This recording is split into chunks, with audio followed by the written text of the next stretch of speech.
Hello guys, gals, and non-binary pals, welcome back to the show. Today, at the request of Count Drake, we are using Rocky Helmet Garchomp in OU. If you don't know, Garchomp did recently drop to UU for just a couple days before it was banned, and it's so weird to look back on Generation 4 and Generation 5 at how dominant Garchomp was, and to ever think of a day where it would be UU. But I hope to convince you today that it is still very usable in OU. Garchomp's role is definitely a lot different in Generation 9. It did get spikes this generation. So on this team we're using it as more of a hazard stacker. And if you have a hazard stacker, of course you need a Golden Go to help keep him up. It blocks spin, blocks defog. Great teammate for a hazard stacking Garchomp. Then we paired it with a Great Tusk so it can spin if we don't want hazards on air side. And then it's just three very offensive mons that appreciate the chip that hazards give them.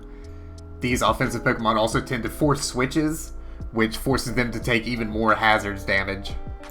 So between hazards damage, plus Rocky Helmet damage, plus Rough Skin damage, plus Garchomp just attacking, you end up being able to do a lot of damage throughout a game with Garchomp.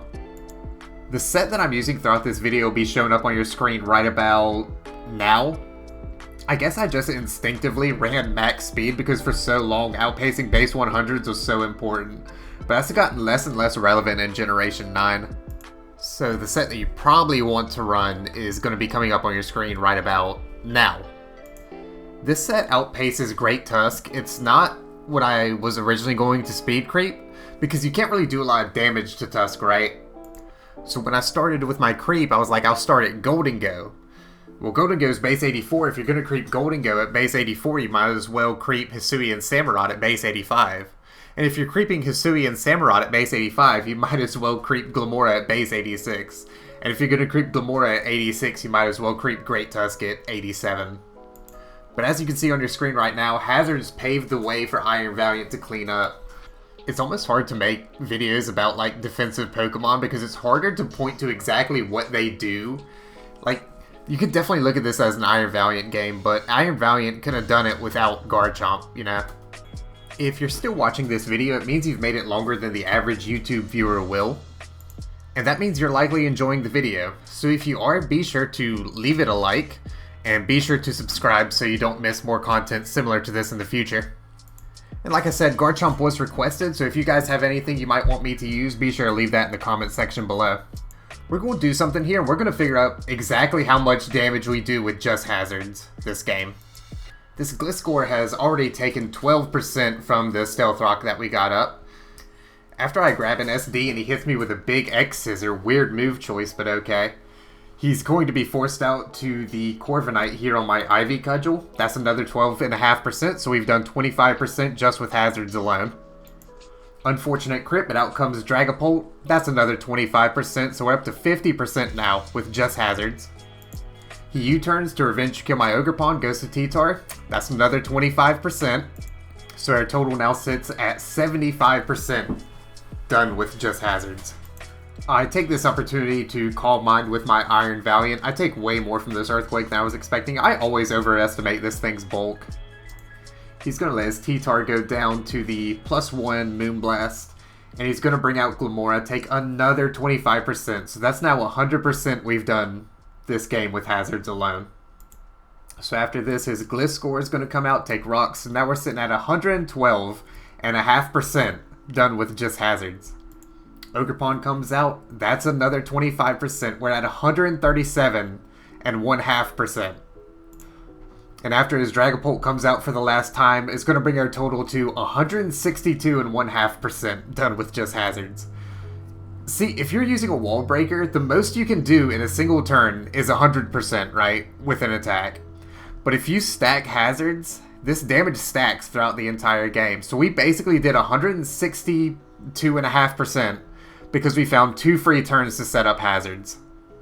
If this video doesn't make you want to run heavy duty boots more often, then I don't know what will. And I just have one more game for you guys today. We're going to have a bit of a hazards off here as he Ceaseless Edges gets up his spikes and I just get up my spike.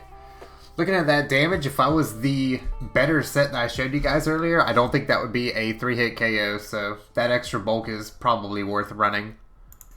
But he gets up 2 spikes, I get up a rock and a spike. And sometimes you have to play Goldigo aggressive, man. Sometimes if they have Great Tusk, you just sack Goldigo to keep up your hazards, and sometimes it's just worth doing. I have considered running Air Balloon Goldigo to check Great Tusk a little bit better. But I just really like the Scarf variant because like tricking the Scarf away onto like stallier builds seems really nice. One thing I really like about this team is that it's very, very, very fast paced. Like the games are going to be over in 25 turns maximum. So if you're just trying to knock some games out really quick, maybe go from maybe build a new account from low ladder to like mid ladder, this might be the team for you to use. I'll be sure to leave a paste bin of it in the description below. But our opponent shows the other side of Garchomp buffs when he gets off a Scale Shot. So he Scale Shots, I Spike. Garchomp has a lot of things it can do now. But I'll go Valiant, and after my booster energy, I'll be faster than his +1 Garchomp. I do Thunderbolt here, and I think it was kind of a misplay. I probably should have just Moonblasted to get the most damage. And Moonblast still killed the Terra Water Garchomp. I didn't need to hit it super effectively, so I don't know why I did that. But I hard switched King Gambit into this Clefable. I definitely don't want to let Iron Valiant die just yet. He switches in Garchomp, just gets some rough skin damage. Sacks it to my Iron Head to get a free switch to his King Gambit. But I still have a perfectly good Great Tusk in the back. No reason not to go to it, right? He's burned his Terra, so he can't be Terra Fairy, anything weird like that. He sacks King Gambit to the Body Press because he knows there's not really much else he can do.